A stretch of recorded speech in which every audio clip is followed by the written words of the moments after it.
तर मित्रांनो, दावत बिर्याणी म्हणून इथं मी आहे. भर वस्ती म्हणा, बेळगाव शहरात म्हणा, कारण आम्हाला 2-3 वेळा साप आला आणि इथले कामगार भिवून होते आणि मालक पण घाबरले होते, कारण 2-3 वेळा साप दिसला, सापडला नव्हता आणि धामण आहे 99% असं वाटत होतं. पण नाग आहे लक्षात घ्या, हा राहिला 8 दिवस. कामगार किती घाबरले होते लक्षात घ्या, त्यांचं समाधान करणं सोपं नसतंय.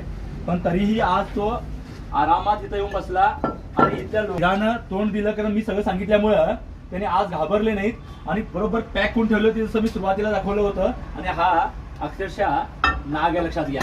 तुम्ही बघू शकता कशा प्रकारे तो आत बसण्याचा प्रयत्न केलाय आणि अशा प्रकारे आपल्या इथं साप राहू शकतात. ही गोष्ट समजून घ्या की मी शहरात आहे, मध्यवर्ती ठिकाणी आहे.